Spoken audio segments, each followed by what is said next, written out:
ஒரு சின்ன பையன் அவனோட அழுகையினால இந்த ஒட்டுமொத்த உலகத்தையே சிரிக்க வச்சிருக்காருங்க. இவரு 1889ல லண்டன்ல பிறக்கிறாருங்க. இவரோட பேர் சார்லி ஸ்பென்சர் சாப்ளின் தாங்க. இவரோட அம்மா பேரு ஹென்னா. இவங்களுக்கு ஒரு தம்பி இருக்காங்க. அவங்க பேர் சிட்னி தாங்க. இவர் சின்ன வயசுல இருக்கிலே இவங்க அப்பா ஃபேமிலி விட்டு தனியா போயிடுறாங்க. வேற வழியே இல்ல, இவங்க அம்மா தான் ஃபேமிலியை ரன் பண்ணி ஆகும். இவங்க அம்மாவுக்கும் பெருசா எதுவும் தெரியாது. அப்பப்ப தெப்பாங்க, அப்பப்ப பாட்டு பாடிட்டு வருவாங்க. அதை வச்சுதான் அவங்களோட குடும்பத்தை ரன் பண்ணிட்டு இருந்தாங்க. இவங்க சம்பாதிக்கிறது எல்லாமே பாத்தீங்கன்னா ஒரு வேளை சாப்பாட்டுக்கு இல்ல 2 வேளை சாப்பாட்டுக்கு தான் பத்துமே தவிர அன்னாடும் நைட் அவங்களுக்கு என்னைக்குமே பாத்தீங்கன்னா பட்னியாலையும் பசியாலையுமே தான் அவங்க தூங்கி இருக்காங்க. சில சமயம் பசியில என்ன பண்றதுன்னு தெரியாம அந்த பசி கலந்த வயிற்று வலியோட அவங்க தம்பியுமே அணைச்சுதான் நைட் எல்லாம் தூங்கி இருக்கிறதாவும் சொல்றாங்க. இப்படியே நாட்கள் போயிட்டே இருக்குங்க. அவங்க அம்மாக்கும் வயசு ஆகிட்டே இருக்கு. படுத்த படுக்கை ஆகி ஒரு நாள் அவங்க அம்மா இறந்துடுறாங்க. சோ இவங்களுக்கு அதுக்கப்புறம் என்ன பண்றது அப்படிங்கறதே தெரியலீங்க. இதுக்கப்புறமேல அவங்களோட லைஃப்ல எப்படி சர்வே பண்ணாங்க, யார் இந்த சார்லி சாப்ளின் அப்படிங்கிற ஃபுல் ஸ்டோரி உங்களுக்கு தெரியணும்னு நினைச்சீங்கன்னா நம்ம யூடியூப் சேனல் இருக்கிற லாங் வீடியோல எக்ஸ்பிளைன் பண்ணிருக்கேங்க. செக் பண்ணி பார்த்துக்கோங்க. இதே மாதிரி தொடர்ந்து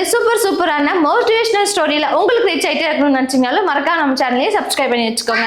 இந்த வீடியோ பிடிச்சிருந்துச்சுன்னா லைக் பண்ணிக்கோங்க. தேங்க்யூ ஃபார் வாட்சிங். பாய்.